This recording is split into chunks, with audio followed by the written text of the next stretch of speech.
Thailand's snap general election was held on February 8. The votes are in, the headlines are written. But elections don't end when the counting stops. Beyond Election Day and the ballot box, we're asking what's really happening beneath the surface and what the early noise might be missing. And before the post-election dust has even had time to settle, another twist has emerged. Less than 24 hours after the polls closed, Thailand's National Anti-Corruption Commission ruled that 44 Move Forward Party MPs, including leaders of the current People's Party, were at fault over their pledge to reform the lèse-majesté law during the 2023 campaign. Now, the Commission plans to petition the Supreme Court to take up the case, a move that could lead to lifetime political bans for those involved. Welcome to the fine print of Thai politics. I'm Genevieve Woo, and joining me in Thailand are CNA Correspondent Saksith, Saiyasombut, and Senior Correspondent Leong, who have been covering the election on the ground. Let's kickstart our analysis. We're going to have a rapid fire round of the basics before we get into a deeper dive. Saksith, let's start with you. How many seats were up for grabs? Who won? How many? And give me a one-line takeaway from the results that struck you. Yeah, we have voted for a new House of Representatives, the Parliament. 500 seats were up for grabs, 400 constituencies spread all around the country, and the other 100 are all from the party list. And the numbers, they're still not solid yet. I mean, the results have not been officially verified. The vote count has stopped at 94%. But at this point, we have already a very clear picture. The ruling Bumjaithai party has won 193 seats. That is almost triple from what they earned last time. The opposition People's Party, they are licking their wounds with 118. That's a drop from last time. And an even bigger drop, that's the Bumjaithai party of the Shinawat clan. They have only gotten 74 seats. That is the top three. And if you want to ask me for one line to summarize this whole campaign of the last 6 weeks, I think let's go with blue wave stops orange rush. All right, I'll take that up with you in a minute. You and your color codes, orange and blue. With you, Waikit, same. Top line takeaways from the vote. Right. So there are about 53 million eligible voters, of whom 6% are your first-time voters. The voter turnout was 65%, and I'm surprised. And I know Saksith is, and I quote him, puzzled. Now, I'm surprised because this is quite a low turnout. If you look at the last two elections, the last two elections were about 75 and above. In fact, this is one of the lowest in recent history. I'm surprised because if you look at February 1st advance voting numbers, you get an indication that it's actually quite okay because it's above 87%. And then you speak with your parties, especially the People's Party, whom I follow. They say that they're very confident people will turn up because they frame these elections as the most meaningful election in Thai history because they're also voting for a referendum to change the constitution. So I was surprised. My top line takeaway for this election, unlike Saksith, I have no words. So I'm going to go with whoa. Twists and turns, guys, whoa. All right. What emotions did you feel most strongly resonated or define the voters? Would you call it hope, anger, exhaustion, or something else totally? I think one of the first few things that I wanted to ask was whether you are tired, whether there's voter fatigue, because in 2 years you've got 3 prime ministers, and yes, the answer is yes.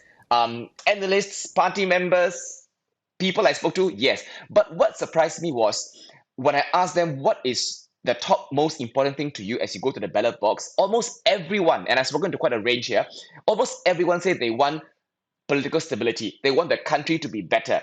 And only when you probe further will they say, oh yes, I also want cost of living, inflation, and everything else to be managed. But that struck me because that shows me the kind of patriotism they have for the country. When you go to the ballot box, they really are thinking country first rather than themselves. But that's, of course, based on the people I've spoken with in Bangkok, both in person, online, offline, on and off record.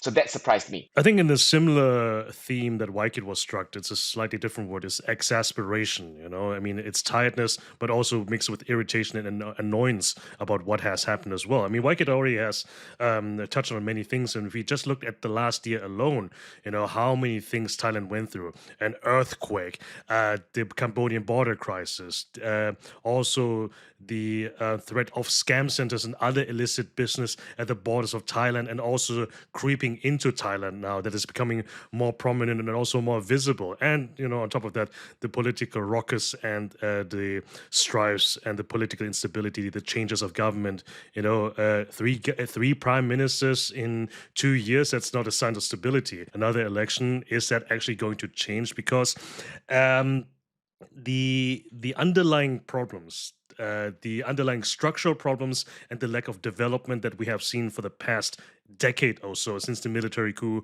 of 2014, there's the genuine feeling that not only has something become undone, but also at the same time that Thais are feeling stuck, not only as a country as a whole, but also in their personal well-being and their personal economic situation. You know, I mean, ever since the COVID-19 pandemic, the economy is still very sluggish to come out of the gate, and also on personal finances with inflation and cost of living getting higher and higher. There is really the feeling.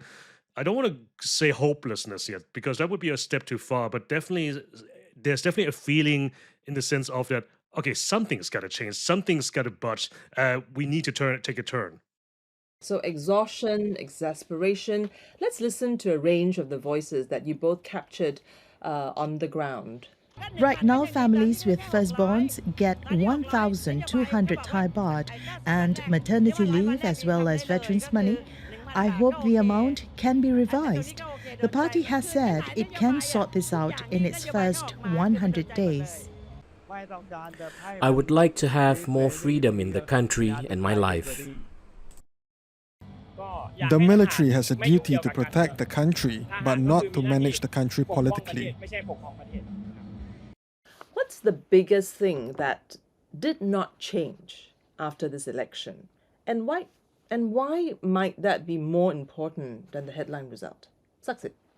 I think one big takeaway from this election, and also one thing that hasn't changed, is the influence of local politics.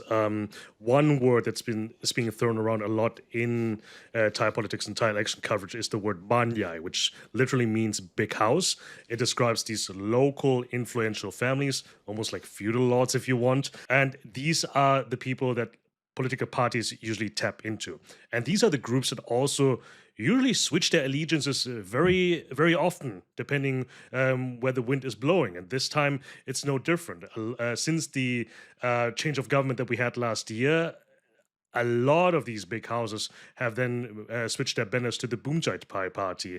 About 40 or so of these Banyais have switched to Bumjaithai, and it has resulted in at least 60 incumbent MPs at that time switching over. And that probably also explains this massive gain of 122 MPs that they have reached here. So this is also goes to show how smart Bumjaithai has been playing the local level.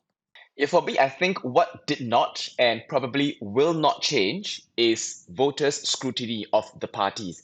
There is a lot of people now who have access to information, and I've met many people who would attend rallies just to listen to what those parties are saying, and they're not just going to one party, they are party hopping, they're going online to gather information for themselves, and they will scrutinize what the party will and will not do before they cast their ballot. And if we think about it, if this generation is going to overtake your older generation whose voting patterns are very much tied to loyalty. They are grateful for what a certain party has done to them in their families in their time of need.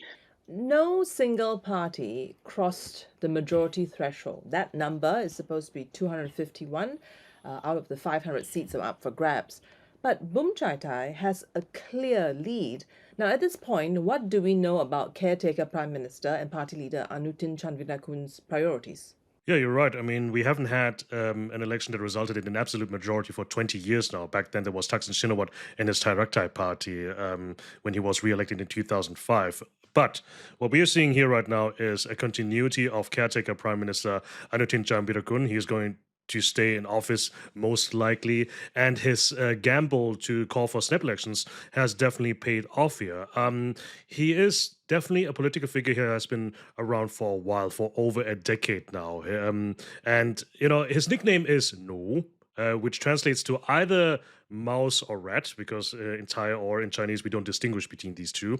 But it definitely goes to it could be a symbol of that he's smart, cunning, and definitely knows how politics works, as we have mentioned before, and also on a personal level himself.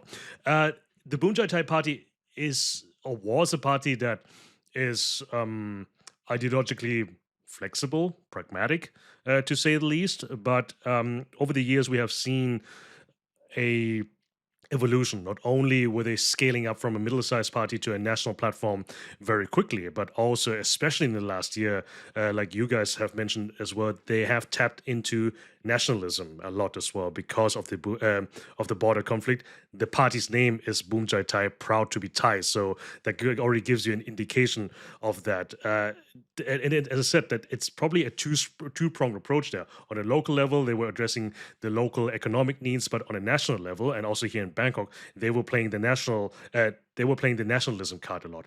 But then there's another a third strand.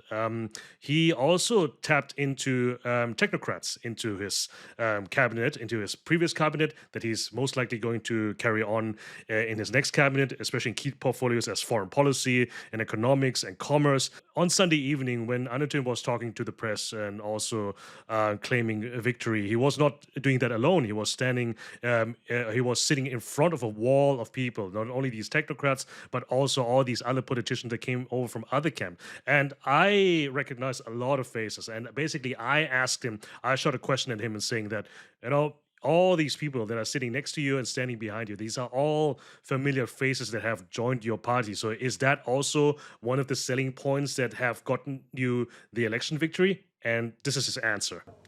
Our hard work and our determination that we have all been working for our beloved country, despite having not long period of time in our administration, but all the problems that would put Thailand into risk, we have had the right people to tackle all those problems, and we think Thailand is now in the steady state, and we look forward to moving on with even a stronger cabinet and government. Nationalism is in the heart of everybody in Bhumjaithai party. But yeah, as you mentioned, he would definitely need to cobble together a coalition. Simple maths: 500 seats in parliament, majority is at 251. But in order to be really stable, the magic number here is probably around 300. And Waikit, speaking of cobbling together a coalition, tell us about the People's Party, the second biggest winner. What do you think their role is? Speaking of coalition and the People's Party, I think one of its main setbacks was its previous cooperation with Bumjaithai, and many people were disappointed. I followed one of the candidates during the walkabout, and he did tell me that people were very upset. They would go up to him to say, why did you work with Bumjaithai? Mainly because both parties are very different ideologically, and many people didn't want, because they said, I voted for you, and then now we've got a prime minister from another party. And in the words of that candidate, it took a toll on the party during campaigning, because they said, or he said, out of 100 people whom he tried to explain to why there is such a coalition, only 5 would understand. And I think it turns out that this coalition factor could be one of the setbacks of the party not winning as many seats now. Of course, there's also the point of nationalism, which Saksith talked about. So when the February 8th early results were in, there was a press conference by the People's Party, and I asked the leader, Natpong Rengpanyawut, how he would reconcile the voices of people who are not obviously leaning towards Bumjaithai, how he would reconcile that with his very firm decision to not support Anutin as Prime Minister. This is what he said. We have to allow the winner to form the government first. And for now, we don't think anything that we are going to form the government with the competition with Bumjaithai. And most recently, what's known as the 44 MP case has been resurfaced. This case is linked directly to the very reason People's Party's previous form, the Move Forward Party, was dissolved, because the Constitutional Court said that it breached ethics, and that they tried to change the lèse majesté law. So that was dissolved. But along with that move, there were 44 MPs then who were under probe. And there wasn't a concrete next step until yesterday morning. And this means some of the party members, leaders' careers are at stake, because if the next step is that they are guilty, then it could mean that they may be banned politically. We don't know what's the worst case scenario. In fact, I asked the leaders what worst case scenarios that they're preparing for. They did not say very much. There were no details, but the leader himself, Mr. Natapong, did reiterate that he was not guilty for what he did. Right. So with the People's Party having ruled themselves out of the coalition, they've already said thanks but no thanks. And with this case possibly hanging over them, and they could be, worst case scenario, politically banned for life, right? So what are the realistic coalition scenarios in play here? And which parties are the real kingmakers? Saksith. Well, when we're looking at the scoreboard right now, I mean, Bumjaithai having almost 200 MPs, yes, it's not enough for a majority, but that's definitely a very solid ground. And there are some very logical coalition partners that can come in. Klatam Party, which has 58 seats, that is a party that is very hard to describe for outsiders, but it's very synonymous with the Thai politics, and probably in the eyes of many critics, the bad side of politics. Its leader, not its actual leader, but its de facto leader, Thamana Prompao, has a very colorful career, an army captain, but also was convicted for drug trafficking and actually was jailed in Australia for quite a while. That should be actually a disqualifying factor in Thai politics, but somehow, emphasis on somehow, he is allowed to stay on. He has been a political fixer in the sense of a coalition wrangler in the previous governments as well, but he has grown in influence and grown in power, and to the point that he is able to not only launch his own party, but also having enough influence, especially in the rural parts of the country, to get a lot of seats. That the influence and how he got so many seats. Of course, there's a lot of rumors, a lot of salacious rumors as well. But one thing that he is also known for is that he is highly litigious. So that would be a logical coalition partner, even though not from an ideological standpoint, but at least from a numbers standpoint. He was also part of the previous coalition under the caretaker Prime Minister Anutin. And, the Democrat Party that were mounting a comeback under former Prime Minister Abhisit Vejjajiva, they actually missed their target. Last time they had 25, now they have 22, so mission not fulfilled. That's probably a little bit more difficult for them to join, because they actually explicitly said, we're not going to join any government that has anything to do with grey illicit business, and also that is not aligned with the ideology. And Klatam Party, they're definitely not seeing eye to eye on the ideological sense. It's more like almost oil and water, so they don't do it together. But then there are a dozen more other parties that could join. There's, for example, almost a dozen parties that have one MP each. It's interesting to note how the tide has changed. Speaking of kingmakers, Bumjaithai used to be one of the kingmakers, being a minority party, but now they are the leading party, and they get to pick who they want to make their bed with, in a sense. Bedfellows. When will we know how the coalitions line up? And what kind of behind-the-scenes bargaining are we expecting in the meantime? Well, I can tell you factually that based on the timeline, we will see something within the next 75 days. That's because the official results will have to be announced within 60 days of the election. That's April 9. And once that is announced, there are 15 days before Parliament is formed. Now, that I can tell you factually. What I can also tell you is that I am no Thai expert. I will not be able to give you insights the way Saksith can with regard to what kind of horse trading negotiations, because I don't have that kind of sources that he has. You ask him. Saksith, do you want Shall to I? hazard a guess? Yes, please be my guest. Yeah, I mean, what usually happens? I mean, the thing is that it has kind of evolved over the days, and because of this 60 to 70 days cool off period, so to speak, then the whole coalition talk scenario is kind of being stretched and elongated in quite a while as well. But what usually happens is, I mean, yeah, of course they talk. Of course they talk behind the scenes. Everybody has everybody's phone number, so they are going to reach out the feelers and say, "Hey, how about you and me together?"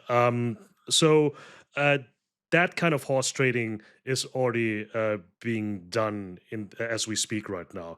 The problem also is they are looking at the numbers of seats, and usually there's a quota that translates into 10 seats upwards equals into one cabinet seat. We have 36 positions in the cabinet, including the prime minister. And as I said, with Bumjaithai having so many, that's definitely taking the large chunk of the cabinet as well. So basically, it's also about, okay, fine, you want to join my coalition. Well, what can you offer to me apart from your loyalty and your numbers in parliament? And of course, then the other side would say, like, yeah, okay, I give you my loyalty in parliament and otherwise, and you give me maybe this portfolio or that cabinet seat and stuff like that. So that's usually it's not unique to Thailand. What's unique to Thailand in that sense is that they are really dividing up the portfolio and not intervening in each other. So this is why sometimes government policies appears to be very incoherent. Right. Speaking of what's this is not unique, a horse trading in a sense, not unique to Thai politics. What is unique? What was unique about this election was there was a parallel referendum vote that was ongoing as well, a referendum for a new constitution. Let's get to the basics. What was decided, and why was this result politically significant, and what's next for it? In order to understand why this constitutional referendum is so important, we will look at the history of Thailand since it became a constitutional monarchy in 1932. We had 20 constitutions, 20. That's quite a lot, right? So you have a lot of and the last one was you have a lot of written experience in writing constitutions then. and a lot of experience actually reading them and making sense of them. A lot of dead trees.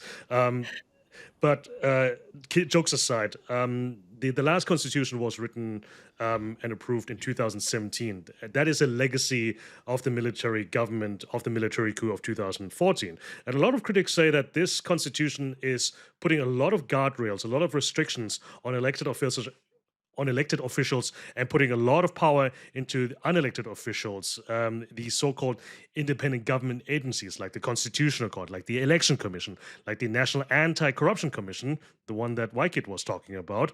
And they have a lot of power to basically well, there are supposed to be checks and balances. There are supposed to be institutions that are there for checks and balances, but more often than not, they have been very pivotal in the political developments in recent years.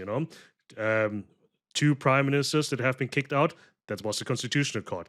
The Move Forward Party being dissolved. The makeup of the Senate, the upper house, not being handpicked by the military anymore, but in a very complicated manner that the Bumjaithai Party has actually been able to game the system and put their people in.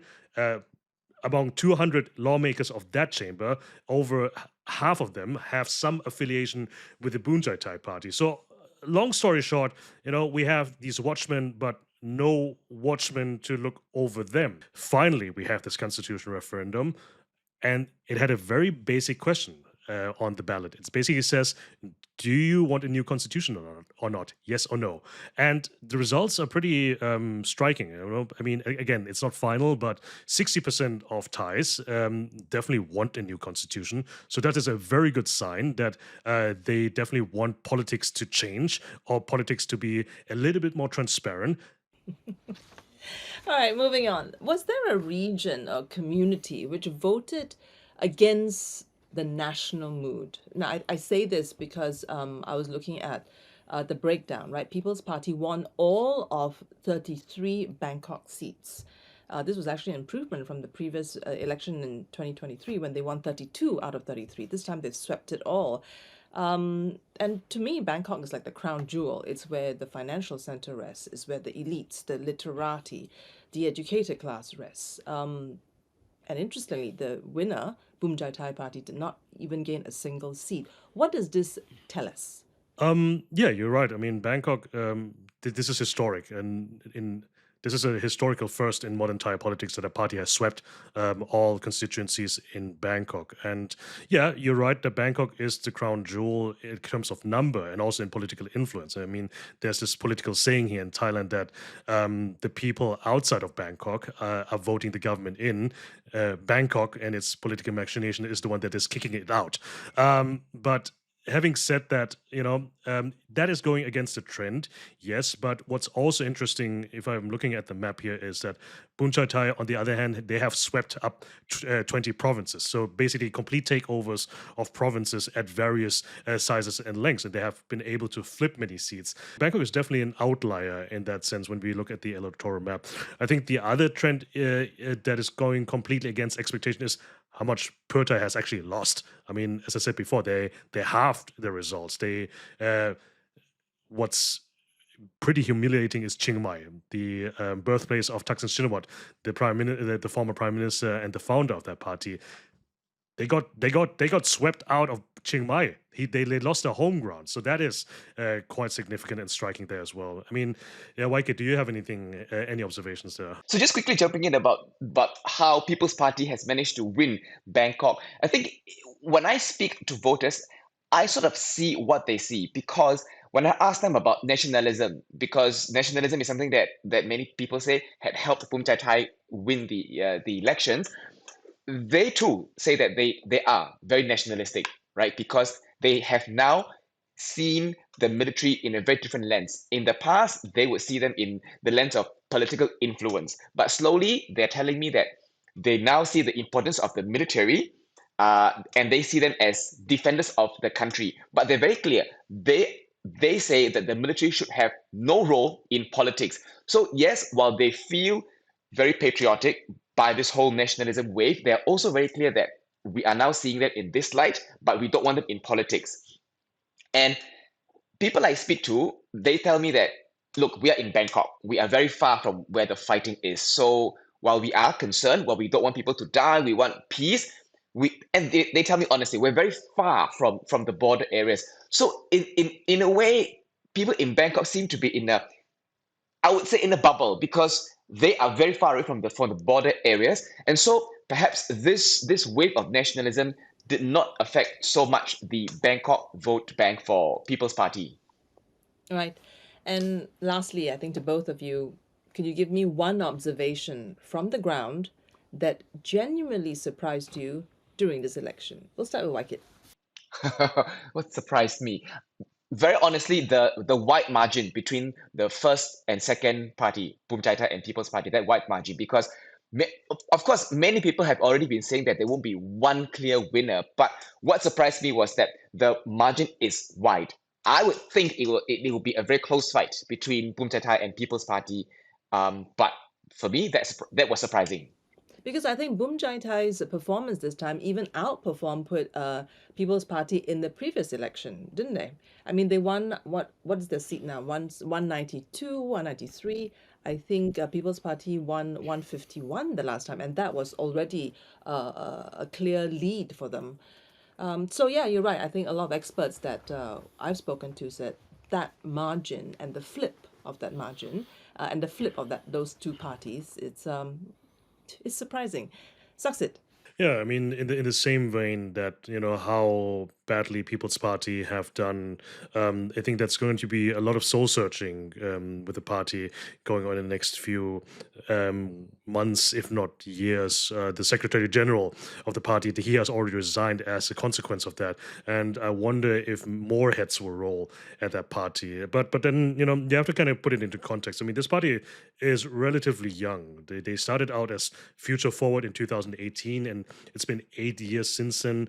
The trajectory has been remarkable, especially given their policy platform being progressive, being reformist, taking the establishment and the status quo head on, and then being branded as traitors to the country, and still, getting triple digit numbers here. So that there's definitely a desire for change. I mean, a desire for something that needs to be done, as I mentioned earlier.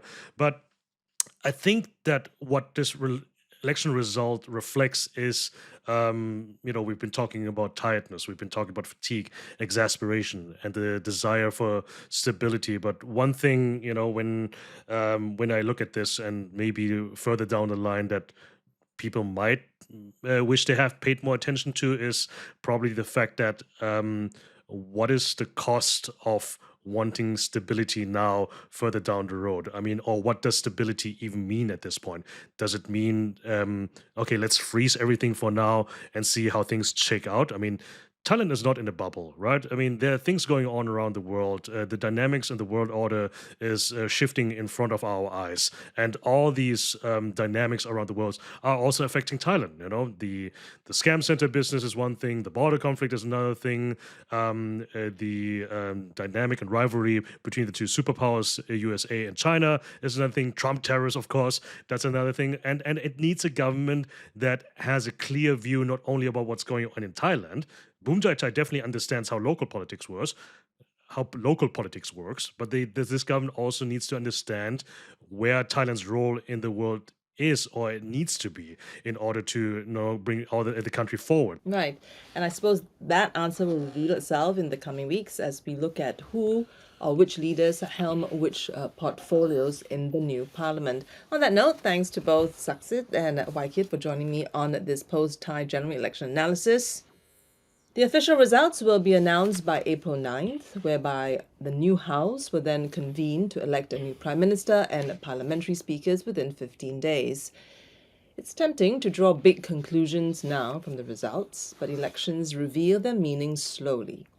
Attention will now turn to coalitions, calculations, and compromises amongst the winning political parties and the true kingmakers of Thailand's political landscape. But the deeper story may be what does not shift: the institutions, the constraints, and the expectations placed on the next government. What happens in the coming weeks will tell us whether this vote marks a turning point or simply another chapter in a longer story. Thanks for joining me on this episode of the CNA Correspondent podcast. It's brought to you by Clara Ong, Craig Dale, Zachary Ayman, Jeremy Chen, and me, Genevieve Woo. Bye for now.